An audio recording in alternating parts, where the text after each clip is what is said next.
Hello, Real Talkers, and welcome.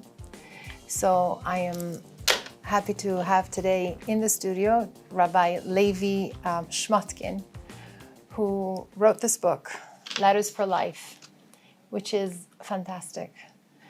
And he's going to help us share and understand a little bit better this guidance for emotional wellness from the Lubavitcher Rebbe.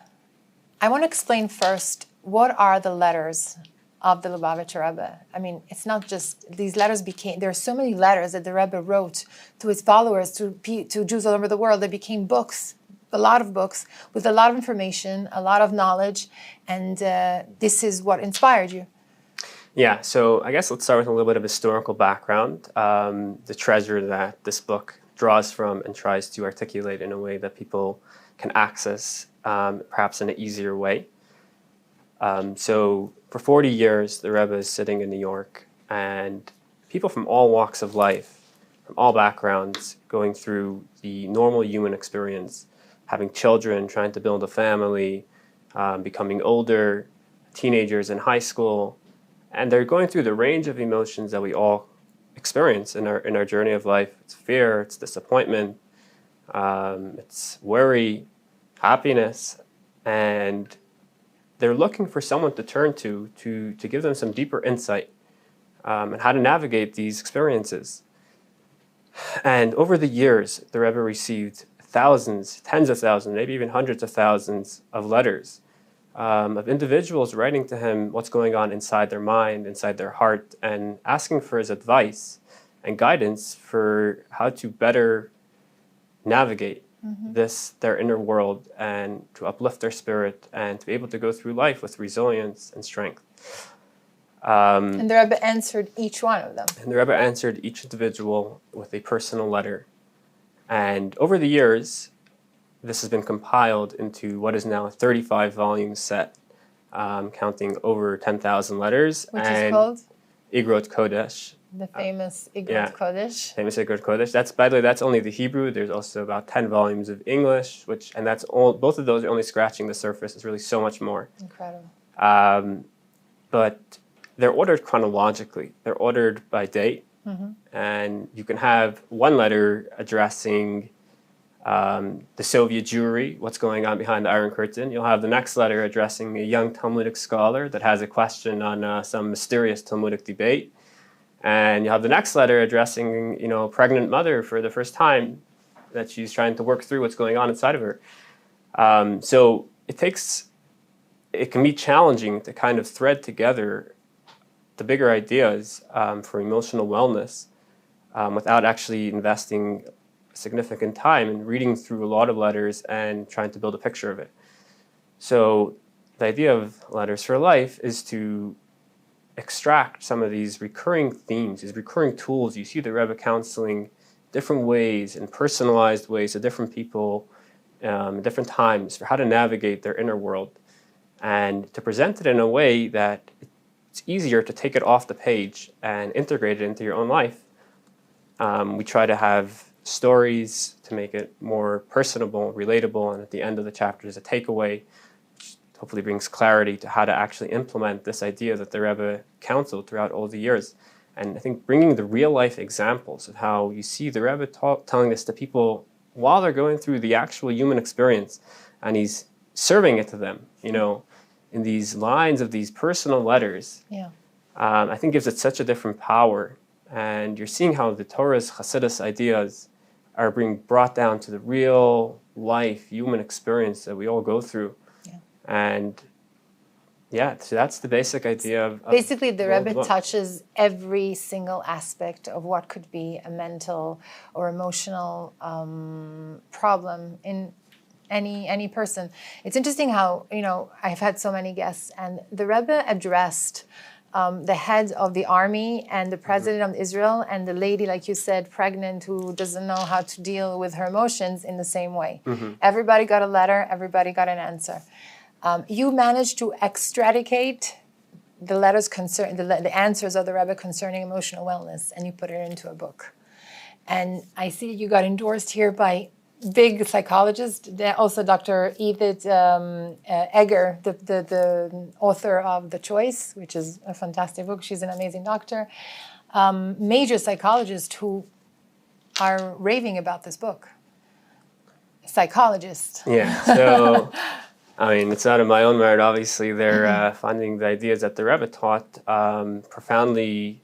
I think what's unique about what we have here in the Rebbe's letters, obviously, besides the fact that it's coming from a tzaddik and a leader, a Jewish leader, and coming from the wellsprings of Torah, it's also very, very pure. It talks to the essence of the human experience. I think today, so many of us there's so much noise, and there's so much, so many layers and so many just fast clicks and things, and people kind of feel tired, internally tired of all the noise, of all the quick fixes that are going around. And what you have in the Rebbe's letters is something that really just talks straight to the purity of the soul.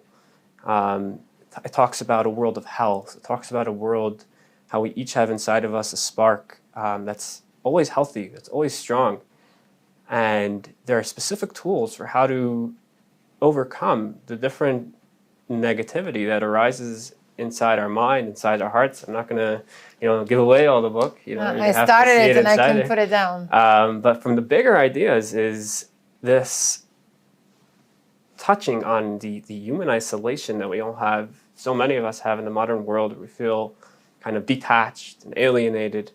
And the Rebbe was working step by step to reconnect people with the sense of purpose, reconnect people with God, reconnect people with their inner self, reconnect people with each other through practical steps, practical tools.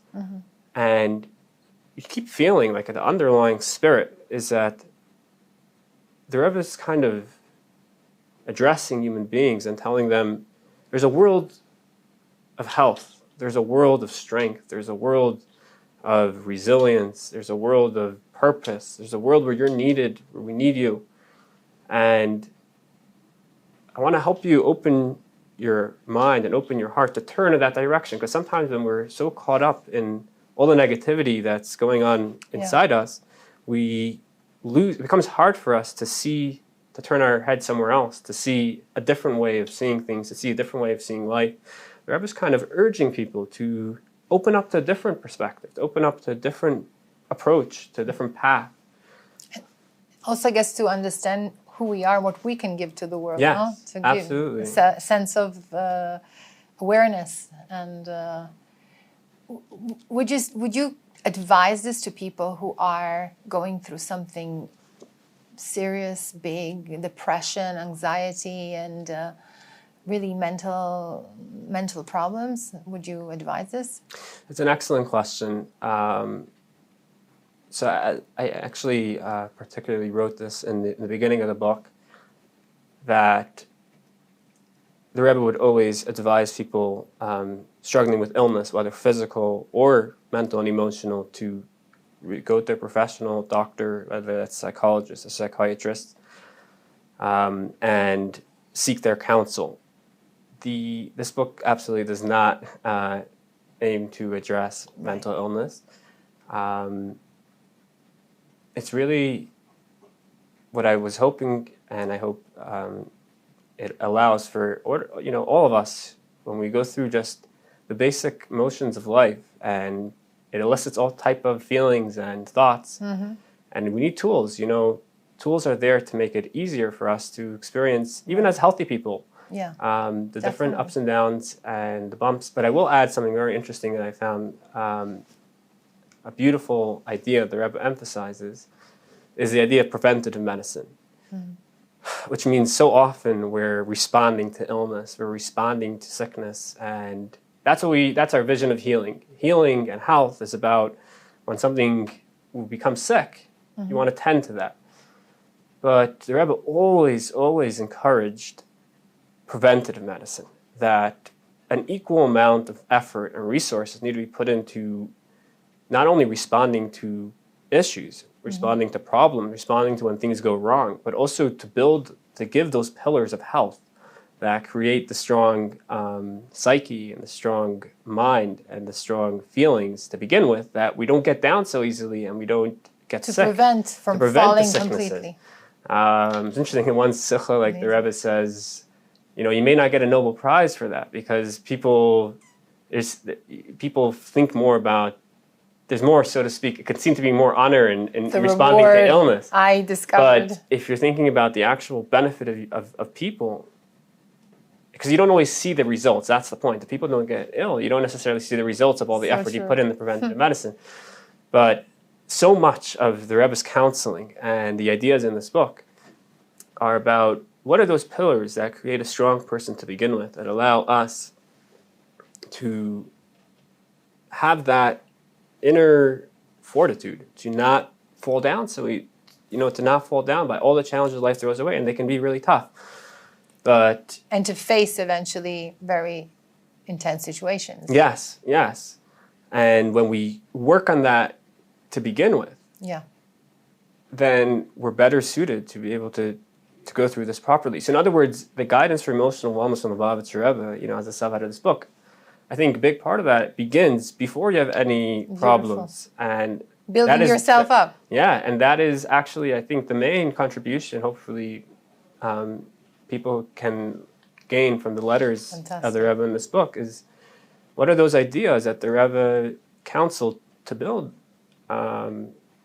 prevent illness and build a healthy, happy, strong generation of people. Strengthening your mind, strengthening your heart, and strengthening your faith. Yeah.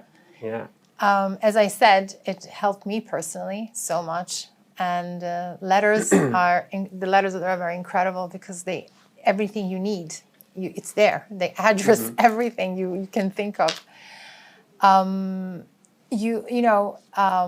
A book you didn't write. I mean, the book is all the ideas are the Rebbe's, but you put it together.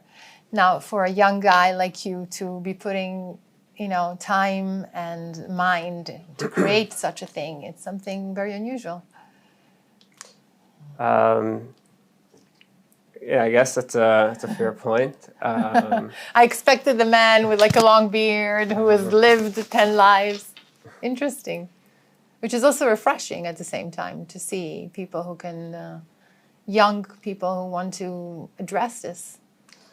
Yeah, thank you. So really, obviously, that was, to be honest, to be open here, I've always, in the process of writing this book, I've always been self-doubting about that exact point. You're young, you don't really have experience. Who says people would, even consider what, this, I always went on the faith that hopefully people can engage with the content, really just doing a service of kind of allowing people to engage with the content directly and keeping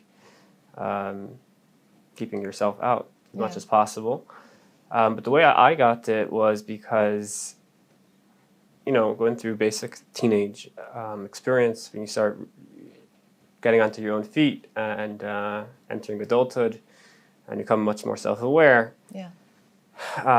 So I was looking for insight on how to go about, starting to feel this inner world that's emerging inside you. I think it's an experience of every child turning into adult. Right. And all of a sudden, when I reopened the letters, I read some of them before, I started seeing a whole nother meaning to just every line, every word. They just started resonating. Because you were experiencing more. Because it was mirroring something, going on inside of myself. So I started just almost becoming obsessed with them and just binge reading, as they say, And the more I read, the more I started seeing that there's some patterns, there's some patterns of advice articulated differently, they're personalized in different stories and different letters, but you can start seeing threads and patterns. And I started kind of organizing them for myself. And then over time, I tried to use them as much as I could. Obviously, sometimes you're more successful than others, but at least you have the resources to pull from. At a certain point, I thought, I haven't seen this yet articulated in English properly to, the broader reading public. And these are just such treasures that... Because you went through it personally, it helped you. Yeah. They're such treasures that and they're so healthy. They're just healthy. You know, there's no other way of putting it. They're just healthy. They're a wellspring of health, and it's a shame that it felt like it was a shame that this is not widely available. So I tried to give it a shot, and I guess this is the shot. So seriously, I am really, as I told you, I opened it, I couldn't put it down. It's so easy to read also, like you can't put it down. It's just like talking to you. No matter where you are in your life, it's just like... Oh, thank you. So, is this your first book, last book? You have other books coming out? Let me recover first from this one. You're still recovering. It's not an easy thing to write a book. It's been endorsed by, as I said, psychologists, doctors, rabbis. I mean, it's all out there. And it's going well on Amazon, so you should keep on going. So thank you. Thank you so much. Thank you so much for coming by. Yes. And keep us informed if there's new letters coming out, new volumes. I think there should be a few volumes for Letters for Life, definitely. Thank you so much. I really appreciate all the kind words. And obviously the main thing is hopefully people will find the Rebbe's wisdom and will find it in a way that touches them in their own station of life. Yeah. Pleasure. Kol hakavod, hatzlacha rabba. And anytime you want to come back with your new book, we're here. Thank you. Letters for Life, you should get it because it's really, really good. It's really, really helpful. And if I dedicated this to my daughter, it means a lot. Go get it. I was inspired. I hope you were inspired. Take care. See you the next.